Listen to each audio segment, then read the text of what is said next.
Hi mga kapreni! Bago ka mag-umpisa mo, ayusin mo muna camera mo. Kapag nga naman talaga piling vlogger kapreni, ang unang inaayos ay yung camera at yung sarili. At lumingon pa nga kapreni.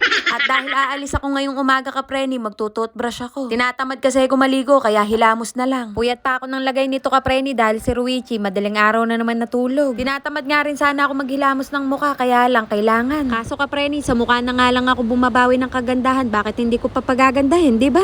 Kapreni, napaka-importante sa akin ang uminom ng tubig lalo na pagkagising. May nakapagsabing mas mainam kapag ka maligamgam ang iinumin. O cheers muna dyan mga kapreni. Ay nakakahiya naman yung damit ko, may talsik ng tubig. Sabi nga nila kapreni, napakainam daw uminom ng tubig sa umaga. Kaya ano pa ang hinihintay nyo kapreni, gayahin nyo na ako dahil kapag ako ang ginaya nyo, sigurado walang tama sa gagawin nyo at wala ring mali. Sa tuwing nagsusuklay ako kapreni, hindi ko mapigilan na ganyan ang itsura ko. O diba mga kapreni, mamula-mula ang pesnge niyan kahit naghilamos lang. Wala pang ligo yan kapreni. Pero lintik na ang kapit sa makeup. Sa makeup lang ako kumakapit ng kagandahan kapreni, pero ang makeup hindi kumakapit sa kagandahan ko. Napakadaldal mo na naman kapreni, nagsusuklay ka lang eh. Eto nga mga kapreni, sinama ko na naman sa vlog ko yung asawa ko na to. Palagi na lang siya sumasama sa vlog ko, nakakainis. Joke lang, syempre.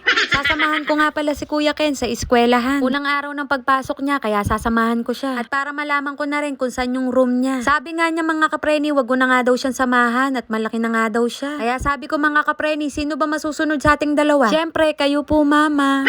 Napakabilis talaga ng panahon mga kapreni, sa susunod meron na kaming high school. Lagi namin siyang pinagsasabihan ng Daddy Chester na mag-aral siyang mabuti. Huwag siyang mangamba dahil kami ang bahala sa kanya. Napaka-importante talaga sa tao ang edukasyon. Syempre, alam nyo yan kapreni, alam nyo yan.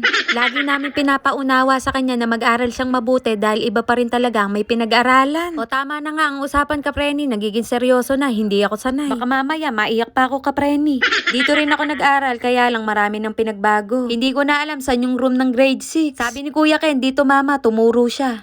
Unang pasok, muntik ng mali. Siyempre, hindi makakalimutan yung baon niyan. Kaya lang ata mag-aaral mga kapreni dahil sa baon. Pera na lang muna ang binigay ko mga kapreni. Yung nagtitinda kasi sa kantin kapreni, pinsan ko, kaya okay lang naman na dun siya bumili. Mga pagkain ng tinitinda, hindi lato-lato. Nagpaalam na rin kagad ako kapreni dahil hindi naman na siya daycare para hintayin. Uuwi naman siya ng tanghali pero maghapon yung pasok nila. Yung totoo anak, masaya ka ba o hindi? Ba't malungkot yan? Habang naglalakad nga ako kapreni, hindi ako makapag-video ng maayos. Medyo nahihiya ako kapreni at meron talaga ako nun. Palabas na ako ng gate ng eskwelahan kapreni, nakita ko ng tito ko kaya dito na ako sumakay. Napainam din kapreni dahil libre pamasahe. Ngiting wagas kapreni. Kapreni, ganito pala tumawa ang mga nakakalibre pamasahe.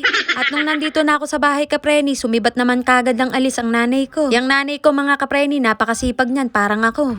Sumasideline siya ng mga ilang oras, nagdadamo, nagpapakain ng aso, naglilinis, nagwawalis. Ayaw magpapigil kaya hinayaan na namin magkakapatid. Back to normal na naman ang mangyayari kapreni. Dalawa na naman kami ni Ruichi maiiwan dito sa bahay. Eto't magkakape muna ako kapreni. Tulog pa rin si Ruichi at pagkayari ko magkape, matutulog din ulit ako. Ewan lang kung makakatulog pa ako nito. Sana tinapos nyo ang video ko kapreni. Maraming salamat sa mga nanood. Bye mga kapreni.